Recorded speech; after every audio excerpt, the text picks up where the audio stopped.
Currently in the works is a new feature film in the spirit of the 1980s classics such as No Retreat, No Surrender, Bloodsport and Kickboxer called The Last Kumite. This is a crowdfunded production made by fans for the fans and will be starring some very familiar faces of the action genre, such as Cynthia Rothrock, Matthias Hughes, Kurt McKinney, Abdul and Mohammed Kissi, Billy Blanks and more. The movie's soundtrack will be composed by Paul Herzog, who provided the classic scores to Bloodsport and Kickboxer, and the title song which has already been recorded by the legend that is Stan Bush. I have been enlisted to edit this feature film, which is an amazing opportunity, so please check out the link below and get involved to help us bring this movie to life. No surrender.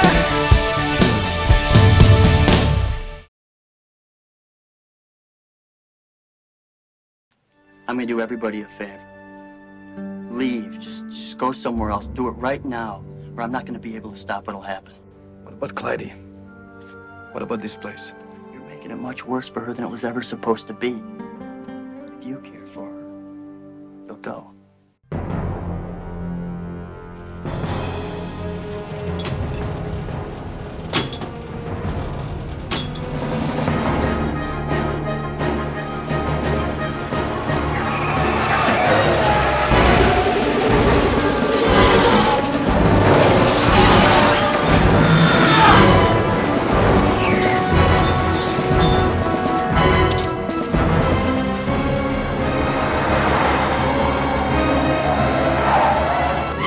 I told you I'd do that, and I did it!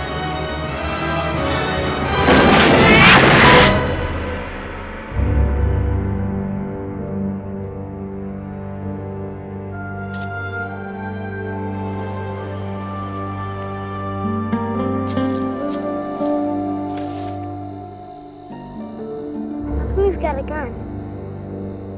Are you a bad guy? No.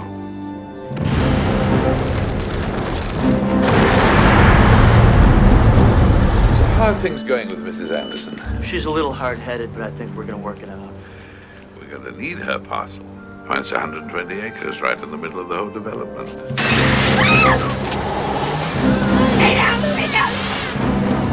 Leave him alone.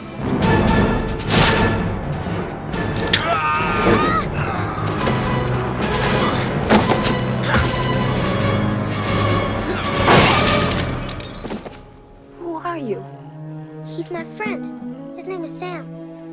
I've been out here on my own ever since my husband died. I always thought I could handle whatever came up. Sam, something's wrong.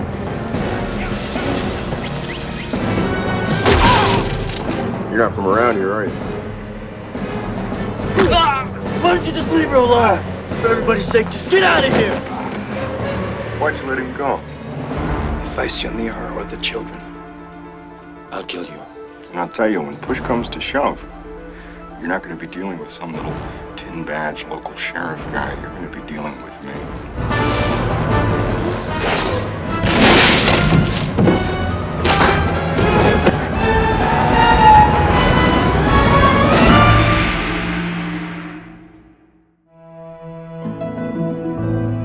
Nowhere to Run hit the big screen in January of 1993 in the USA and made its way to the UK 4 months later.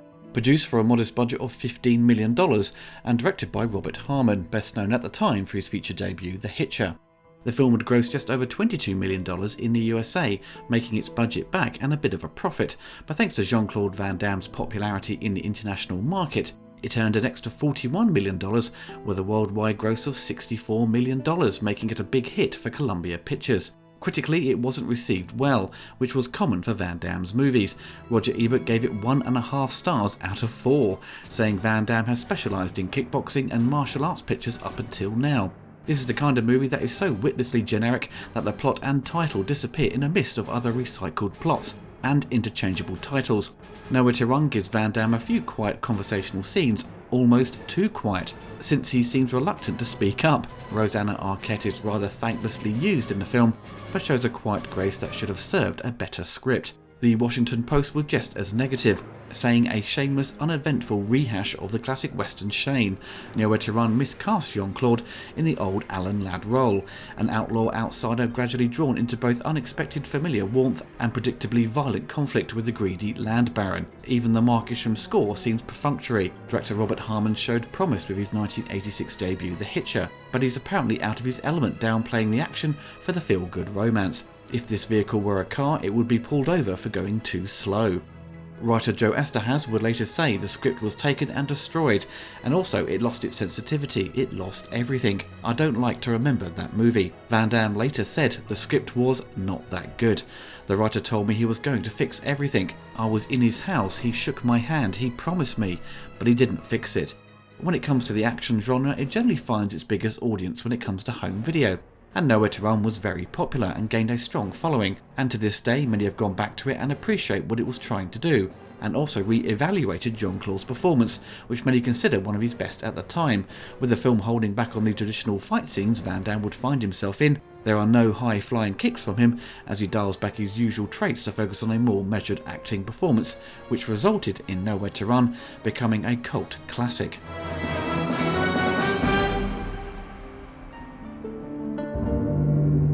Nowhere to Run began as a script idea developed in the early 80s that went through many revisions before it became a film.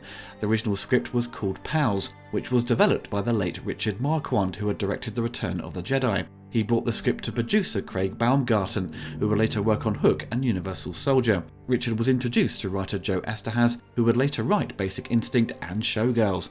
Their meeting eventually resulted in the film Jagged Edge, and the screenplay to Pals would be put on the side and be tackled at a later date. But sadly Richard died in 1987, and Joe and the producer Craig didn't think much about pushing the script forward, since their close friend had died. A few years go by and Craig knew Jean-Claude was searching for a script to do after Universal Soldier, and he thought Pals would be perfect.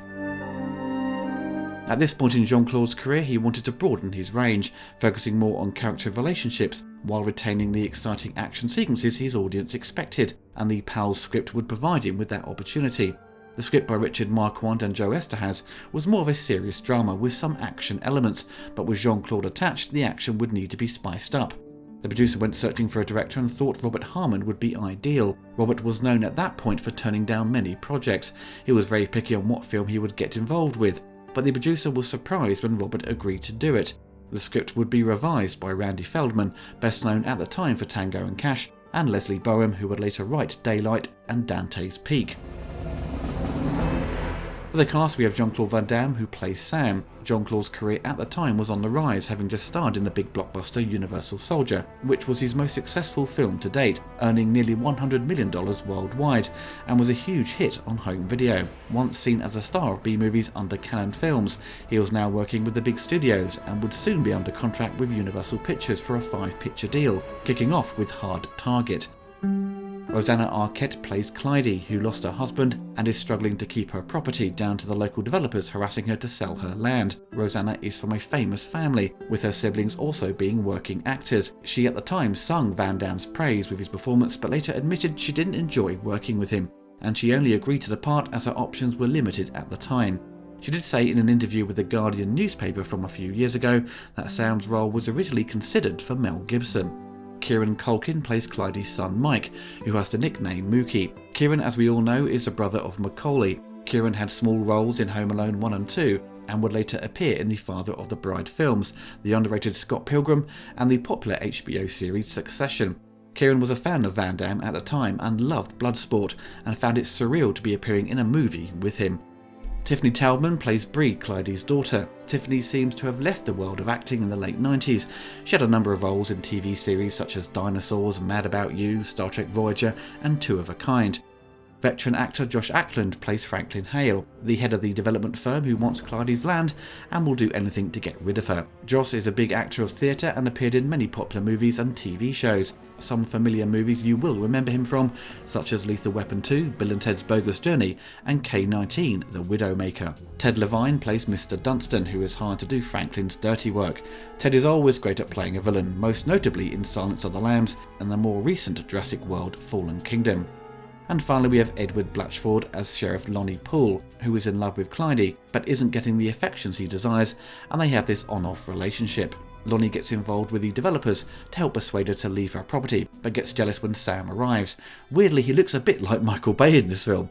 Edward left the world of acting to become a real estate agent. Before Nowhere to Run, he starred in The Last of the Mohicans, and later appeared in the sitcom Malibu CA. The film was shot in June of 1992 in California, with the majority of it taking place at the farmhouse in Sonoma County. The director Robert Harmon said it was a real find, off by itself on a huge and very photogenic piece of property.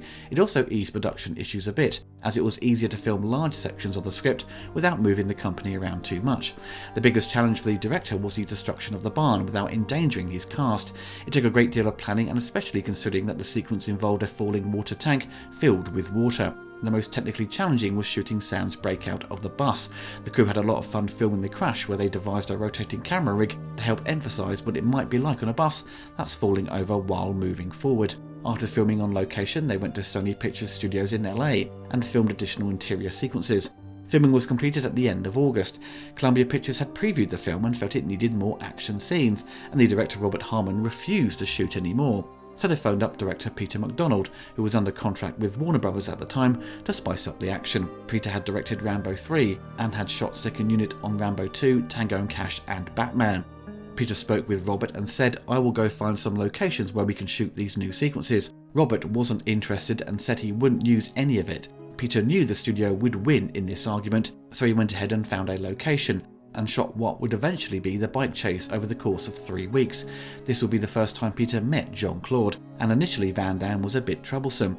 He wouldn't turn up on set and just hang around in his trailer. Peter said, "If you fuck around, you won't finish filming until 8 PM. If you work with me properly, I can get you off the set by 4 PM. So Jean-Claude would have his evenings free. So Jean-Claude straight away did what he was told, and Peter never really had a problem again with him and on their future collaborations such as The Quest and Legionnaire, as Jean-Claude looked up to Peter as a sort of father figure.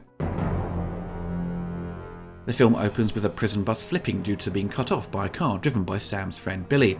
As they attempt to escape in the car, Billy is fatally shot by a guard, and Sam buries Billy and takes the car and hides out near a pond.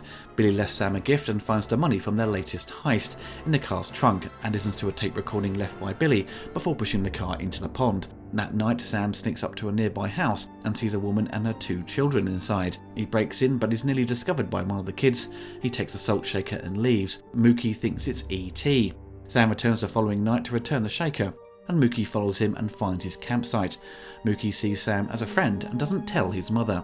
Nearby, a real estate development disturbs Clyde. Corrupt developer Franklin Hale seeks to drive her off her land, and one night his goons attack Clyde and her children. But Sam comes to the rescue. He claims he is camping and hunting on her land, and Clyde insinuates that he is not welcome, but later offers him shelter in her barn out of gratitude for helping her family. Sam also purchases her dead husband's old Triumph motorcycle. Later on, a town council meeting takes place and gets heated when another resident, Tom, refuses to sell his land to Hale. That night, Hale's thugs burn down Tom's barn. Mookie, who discovers the fire, awakens Sam. He jumps to the rescue and saves Tom, and puts out the fire with their water tower before their fuel tanks can ignite. Lonnie is growing suspicious of Sam and does his own investigating and discovers he is a fugitive. Lonnie attacks Sam and tells him to leave the family alone. Clyde finds out about Sam's past and he decides to leave. Hale enlists the sheriffs to track him down, but Sam has nowhere to run.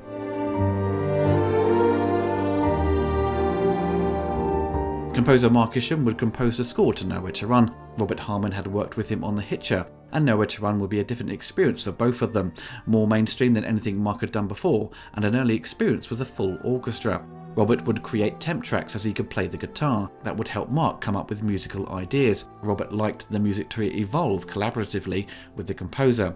Mark said the music for Nowhere to Run is relatively straightforward, with the music taken down a more traditional route, creating 3 main themes. The theme for Sam develops with the character as he encounters the family and saves them, and Mark wanted to do a similar thing with the love theme as Sam and Clyde get closer, and then there is a theme for the children that brings everything together. The score would be recorded at the MGM scoring stage, which would later be owned by Sony. Mark had some obstacles, as he had to rewrite the opening main titles at the last minute, as it wasn't working for the director, and he had about 9 hours to rewrite it. Mark was overall very happy with the score. It was a learning experience for him, dealing with a bigger budget and a full orchestra.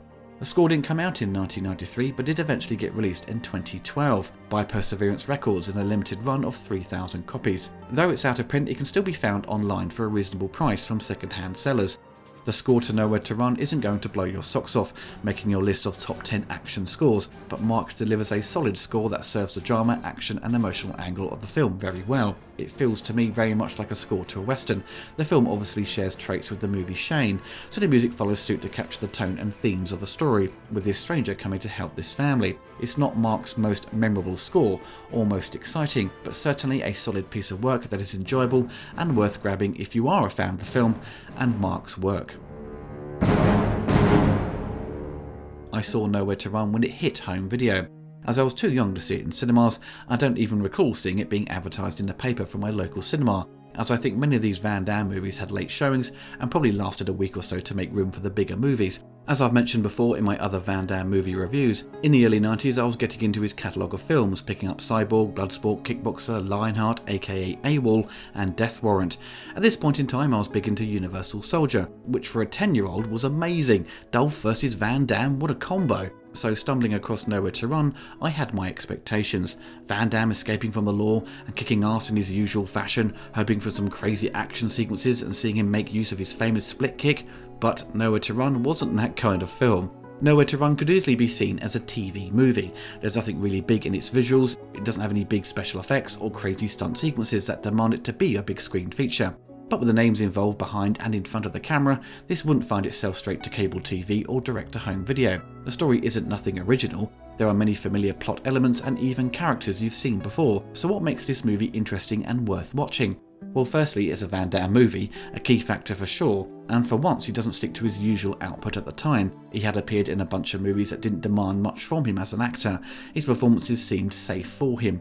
He was essentially showing off what he could do as a martial artist. Double Impact and Lionheart gave him the chance to demonstrate that he could expand his emotional range and acting chops. With Nowhere to Run, it gives him the chance to be a family man, someone who was lost and had a dark past, and wasn't a guy who could conveniently do the splits and perform high-flying kicks, and it had a story that felt a bit more grown up.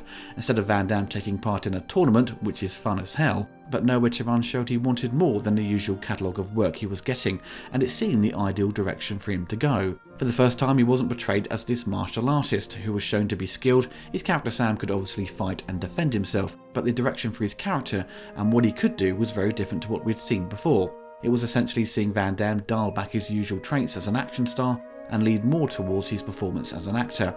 Roger Ebert criticised Jean-Claude for speaking very quietly throughout the film, and he does. He seems to be stuck in the same performance he gave in Universal Soldier, where he spends most of his dialogue scenes speaking softly. You can clearly hear him.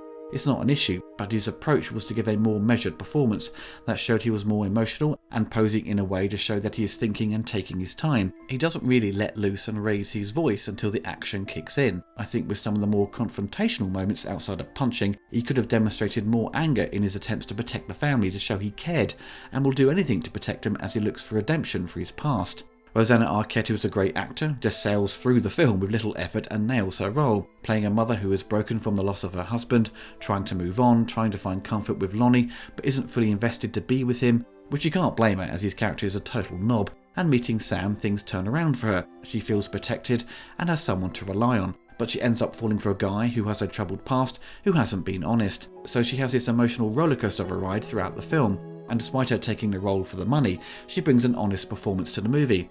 Both the kids have good chemistry and provide some funny moments as they are very outspoken, especially around the dinner table, and Kieran as Mookie naturally sees Van Damme as a father figure, and you buy into it as they develop a strong friendship. The villains, however, are pretty generic, and the script doesn't demand much from them, so the actors such as Josh Ackland and Ted Levine clearly try and have fun with it, taking what could have been forgettable characters and turning them into memorable adversaries for Van Damme. As they lap up their villainous roles, you root for Jean-Claude to kick their asses. Ted Levine's encounters with Jean-Claude are some of the highlights for me. Ted makes the scenes intense with his cold stare and his fake friendly demeanour. You don't fully know what Ted's character is capable of, which makes him more of a threat to the family. So with the dialed back high flying kicks, does the action provide enough for Van Damme fanatics or for casual action fans? Yes and no. We see Sam defending Clyde's land as he fights off these middle-aged and some really old thugs with well-placed punches and the odd knee to the chest.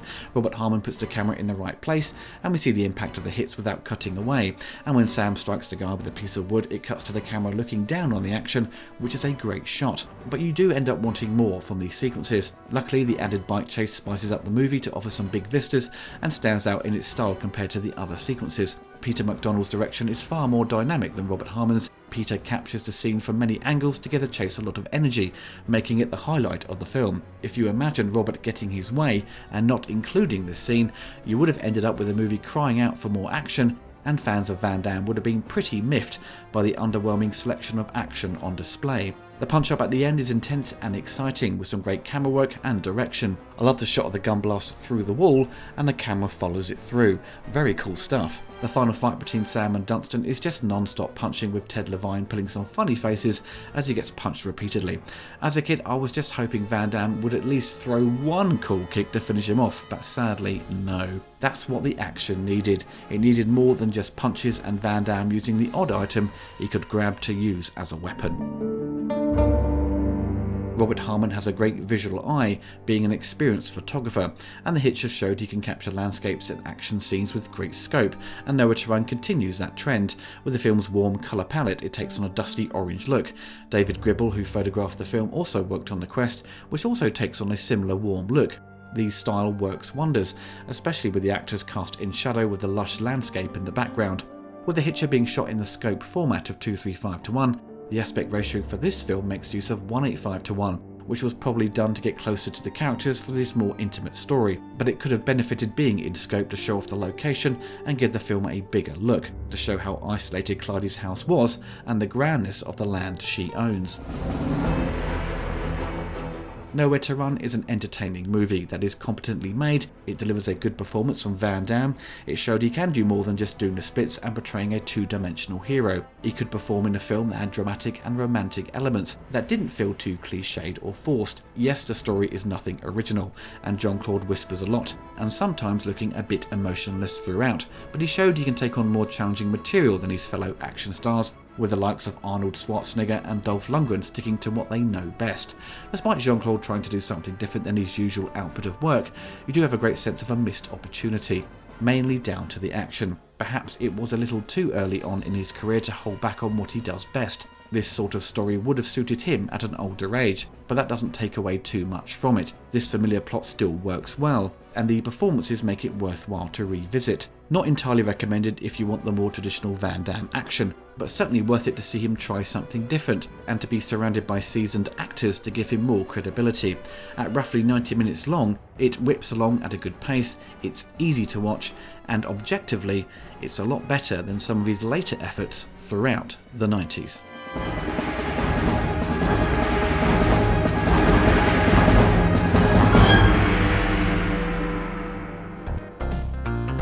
If you enjoyed the video, don't forget to hit the like button and click the bell to be notified of my latest retrospectives and reviews. Big thanks to my patrons for supporting the channel. If you want to get involved and gain early access to my content and exclusive videos, then follow the link below.